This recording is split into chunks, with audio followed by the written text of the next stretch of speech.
নবীজি বলেছেন 3 কারণে মানুষের হায়াত কমে যায়।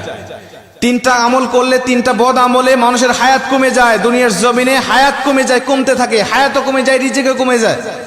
বলতে পারেন হুজুর আমরা জানি হায়াত সীমাবদ্ধ, তাহলে হায়াত কেমনে কমে? নবীজি বলছেন, বুখারীর বর্ণনায় আবু হুরায়রা রাদিয়াল্লাহু তাআলা হাদিসটা বর্ণনা করেছেন, মানুষের কিছু নেক আমলের কারণে হায়াতের মধ্যে আল্লাহ বরকত দান করে, আবার বদ আমলের কারণে আল্লাহ পাক মানুষের হায়াতের মধ্য থেকে বরকত ছিনিয়ে নেয়, ওই মানুষটা দ্রুত দুনিয়া থেকে বিদায় নিয়ে চলে যায়। হায়াত নির্ধারিত, রিজিকও নির্ধারিত, কিন্তু আল্লাহ পাক এর মধ্যে বরকত রেখে দেয়। একটা উদাহরণ দিয়ে ভালো বুঝবেন। হালাল পথে কেউ ইনকাম করে মাসে 10,000 টাকা, হারাম পথে কেউ ইনকাম করে মাসে 50,000 টাকা। এই হালাল পথের ইনকাম করা ব্যক্তি দেখবেন মাস শেষে খেয়ে দিয়ে আরো 2,000 টাকা ইনকাম করে সেখান থেকে সঞ্চয় করতে পারে।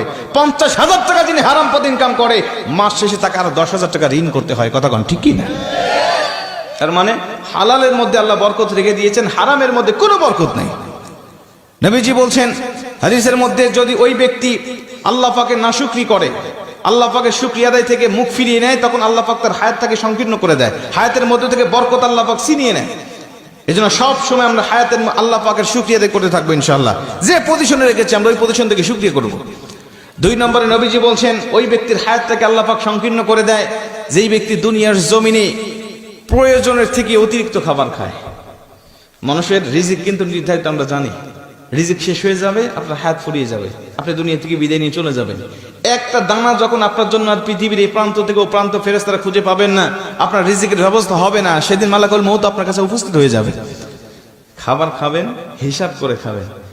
3 নম্বরে নবীজি সাল্লাল্লাহু আলাইহি ওয়াসাল্লাম বলছেন, ওই ব্যক্তির হায়াত আল্লাহ পাক ফুরিয়ে নেয়, কমিয়ে নেয়। ওই ব্যক্তিকে আল্লাহ পাক দ্রুত তার হায়াতের মধ্য থেকে বরকত আল্লাহ পাক ছিনিয়ে নেয় যেই ব্যক্তি আত্মীয়তার সম্পর্ক ছিন্ন করে ফেলে। আত্মীয়তার সম্পর্ক ছিন্ন করা মানুষ এখন আমাদের সমাজে বাড়তেছে না কমতেছে? আমার হক আমার বোন পাবে, আমার বোন আমার বাবার থেকে হকটা নিয়ে চলে গেছে। আমি বুঝেছি আমার বোন কেন আমার হক নিয়ে চলে গেল, আমার ফুফু কেন হক নিয়ে চলে গেল। আমি তখন থেকে আমার বোনের সাথে, ফুফুর সাথে আমি সম্পর্ক ছিন্ন করে ফেলেছি। ঠিক না বে ঠিক? অথচ আমি আমার বাবার সম্পদ হক ভক্ষণ করতেছি, আমার কোনো দোষ নাই। আমার বোন আমার বাবার সম্পদ ভক্ষণ করলে আমার বোনের দোষ হয়ে যায়। আমি আমার দাদার সম্পদ ভক্ষণ করতেছি, আমার কোনো দোষ নাই, কিন্তু আমার ফুফু আমার দাদার সম্পদ ভক্ষণ করলে আমার দোষ হয়ে যাবে, ফুফুর দোষ হয়ে যাবে। কথা বলেন ঠিক কি না?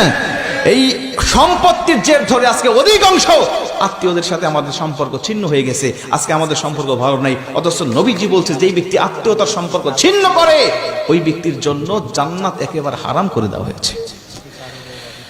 আজকে দেখেন, আপনার আত্মীয়র মধ্যে কার সাথে সম্পর্ক আপনার ঠিক নাই, মাহফিল থেকে গিয়ে আপনি তার সাথে সম্পর্ক জোড়া লাগানোর চেষ্টা করবেন। বোনের সাথে কথা বলেন না, বোনের সাথে কথা বলেন। ফুফুর সাথে কথা নাই, ফুফুর সাথে কথা বলেন। চাচা ভাতিজার সাথে সম্পর্ক নাই, চাচা ভাতিজার সাথে সম্পর্ক জোড়া লাগিয়ে ফেলেন।